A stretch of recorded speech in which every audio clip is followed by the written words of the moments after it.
I've been waffling on making this video for a while. I've started recording it, stopped recording it, gone and back and played the game, and then come back to filming it, and here I am now. Because I really wanted to love Stranger Things. I love the IP, and when I went out getting this game, I had exactly one kind of goal in mind, which was to find a game that would scratch the same itch that Horrified had. Horrified, the cooperative, light, family weight game where you are moving around a map and defeating monsters to ultimately beat the game. Just like that game, Stranger Things, a game where you are moving around a map, working together to ultimately defeat monsters to win the game.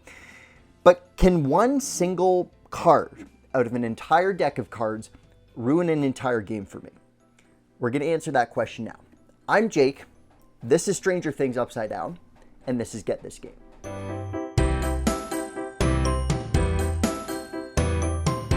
Stranger Things Upside Down is a 2 to 4 player game designed by Rob Daviau and published by CMON Games. Now, a couple of those names should stick out to you. CMON is very well known for creating beautiful productions in their games, oftentimes with really beautiful miniatures, and that is the case here. Now, Rob Daviau is best known for some of his other titles, like the Unmatched series, which I'm a big fan of, and of course the Pandemic Legacy series. So really, Rob Daviau is like the king of co-op in that he took the Pandemic system, an already great co-op game, and created a whole series of legacy games that really make you work and think through every cooperative decision that you make. So going into this, again, with my combination of my love for IP and the search for a horror-themed sort of cooperative game, had me excited about Stranger Things. So let's talk a little bit about how this game works, if it's going to be a fit for you, and then we'll get to my experience of it. In Stranger Things Upside Down, you will become the beloved characters of the Netflix series, making your way through Hawkins and the Upside Down, playing through the first 2 seasons of the game in 2 separate scenarios. The goal of the game is to fulfill the plots of the first 2 movies. In Season 1, you will be rescuing Will, and in the separate Season 2 game, you'll have to reach that objective while also closing the portal or gate to the Upside Down. Each of you will take a character card with a slightly tweaked, unique, asymmetric power, and on your turn, you are going to choose to move to a different location in town or in the Upside Down on the second half of the board and complete an action. Now, most of these actions are going to involve flipping over a series of tokens, each with values from 0 ranging up to 5. These are essentially setting the difficulty to complete each action. You'll have a series of action cards in front of you, and you'll put however many action cards up to take on a certain task or action, adding up the total cumulative value of those cards and seeing if they line up or exceed those tokens in the action corresponding to it. These actions range from trying to recruit allies, collect items, investigate the lab, which will make playing more action cards in the future easier, and ultimately rescuing Will. If you meet or exceed that threshold, great, you have successfully completed that action. If you're unsuccessful in completing an action, again, you are going to take fear equal to the difference of the action card you put up versus what was in the stack, and then you will get to remove 1 random token from that pile, putting it back so it's a little bit easier for you to try and complete that action the next time. After you've completed your action, you will flip over a certain number of scene cards depending on how far along you are in the game. These are essentially the enemy's turn. You will have patrol vans from Hawkins' lab or the Demogorgon itself moving around the board, potentially trying to harm you and increase your fear track, getting you closer to defeat. Of course, if the Demogorgon or the patrol vans are right on you, you have no choice but to use your action to fight back, trying to stave them off and move them further away so you can try and complete your ultimate objective. If anyone has their fear track reach its maximum, or you go through the action deck 3 times, then you will lose the game. So I'll preface this by saying, maybe I need to get good, because I played the first season scenario at least a dozen times, if not more, and lost every single time. And I played it at every single combination you possibly can. I have played it with 2 players and 3 players. I've played it where 2 players each take on 2 characters to give that kind of full 4-player count. I've even played it solo, kind of double-handing 2 characters. And I have still yet to beat this. So take everything with a grain of salt here. I think it's really important for a cooperative game to be challenging, but again, I have yet to completely beat even a single scenario in this case, so I want you to keep that in mind as I give my thoughts through it. So starting with gameplay and design, this is going to get a 7 out of 10 for me. I would have put it lower if not for the thematic integration in the rule set and how the game plays being so strong. This is the most thematic game I think I have ever played, from the different characters you're going to play as and what their special powers are, to the allies you're going to be interacting with through the course of the game, all the way up to how you should actually approach trying to beat the game. Everything lines up perfectly with the show, and I really admire that. I've done best in this game when I really am following along the thread of the story in the first season. You are starting off early, just trying to investigate around, trying to figure out what 11 does, more on that later, gathering up some items, and then you transition into interacting with the patrol vans and the Demogorgon and actually trying to actually fight them and get them weaker. And then finally, it all comes to a head when you eventually venture into the Upside Down trying to rescue Will. That general flow of the game really worked well and made sense for me. It felt like I was playing through Stranger Things, as well as the items and the different actual characters and what they do. Hopper is essentially a big tank. He can take on a lot more fear than everybody else. Dustin has his bike, so it makes that a little bit easier for him to move around the board. And Mike really excels at working and trying to help 11 along. All of these little pieces just go a long way in making me feel, again, like I'm living that Stranger Things experience that I was looking for. I'll also call out that I respect and appreciate that they tried something different with the token stacks here.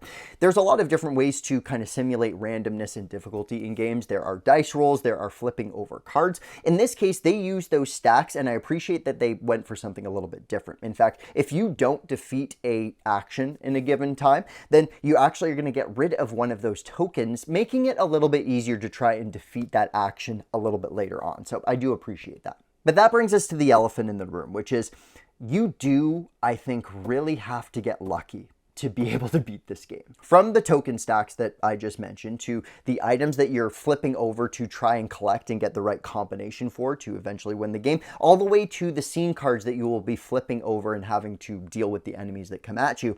There is just a ton of randomness in the game, and some cards are frankly weighted differently than others. So if you are faced with an early stack or an early scene card that is particularly difficult, then you might as well just look at the board, look at each other, and then completely tear down and just try and reset to go again. And that brings me to the bane of my existence. This is the Papa card. Now, when we were playing and trying to figure out what character we were going to play as, I saw Mike and immediately thought, this seems pretty good. I really want to try and go down the Mike route. Of all the actions I've talked about in this game, I haven't mentioned the helping 11 action. Now, 11 isn't a playable character in this game. Instead, there are a couple spots on the board you can go to and try to complete a stack. If you are successful, you're going to end up with some pretty powerful 11 abilities that can actually create huge swings in the game in your favor. You might get to completely look at one of the free will stacks, so you can kind of plan ahead to see how much power you need to attribute to that action. You might actually be able to really hit down the Demogorgon's health bar, making him a little bit easier to defeat.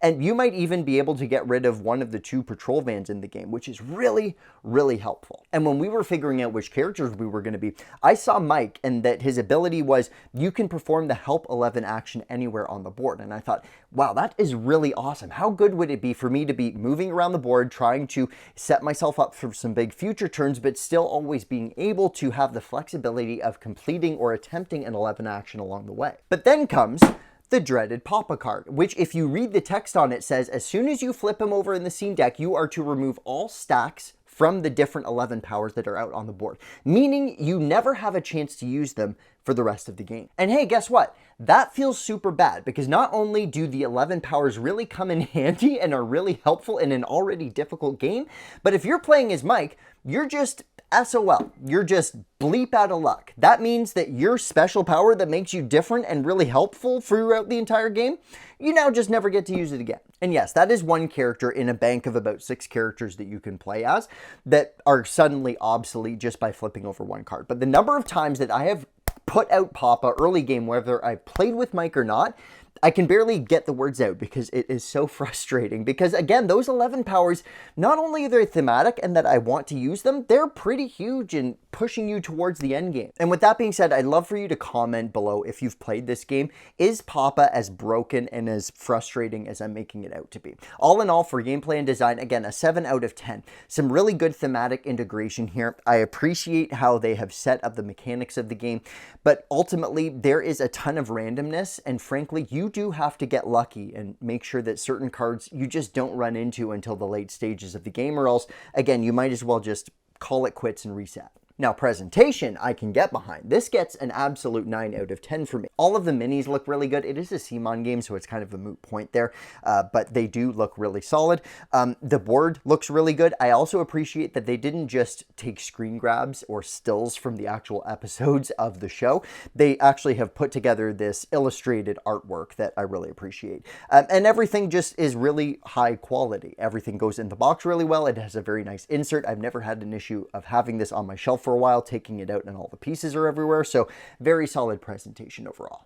And finally, the fun factor, just my general experience with the game, my fun with it, how many aha and stand up and cheer moments there are around the table, the replayability.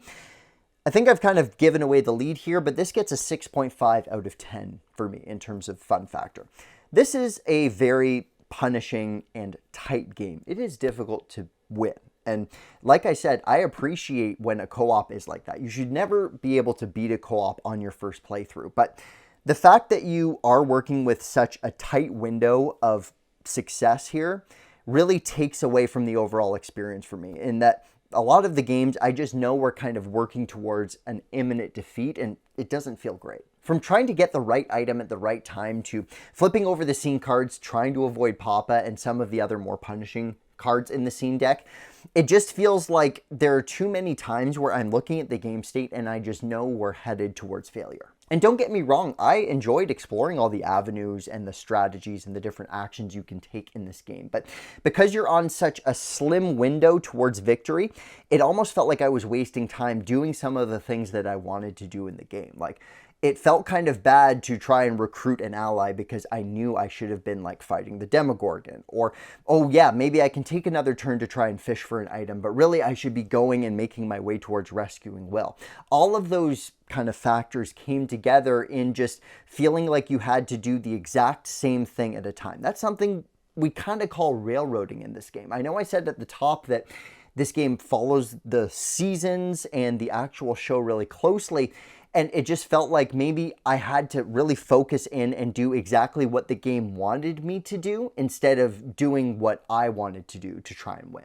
And again, this comes down to the like get good mentality, right? Like maybe I wasn't playing this game right. Maybe you aren't supposed to try and kind of follow the storyline of the game. But either way, this is just my experience, again, after over a dozen plays. So it's going to ultimately get a 6.5 out of 10 for me. So we're going to take all those scores and put them through the Get This Game scale. Presentation is going to get weighted a little bit lower, while gameplay and fun factor will be weighted a little bit higher. And that gives Stranger Things Upside Down a final score of 7 out of 10. Look, I think a lot of people are going to enjoy this game. It is a really good integration and experience of Stranger Things overall. You are going to get that feeling of the show in the game, but you have to be prepared to set it all out on the table, look at everybody else around it, and say, we are probably going to lose, but we might have a little bit of fun along the way, as long as you're okay with randomness, and hey, maybe the cards and the tokens will be in your favor. So that's going to do it for this episode of Get This Game. I'd love to know in the comments, have you played Stranger Things Upside Down? What did you think of it? Am I reading too much into the randomness of the tokens and the scene cards, and especially the Papa card? Honestly, I would just love to know for my own purposes.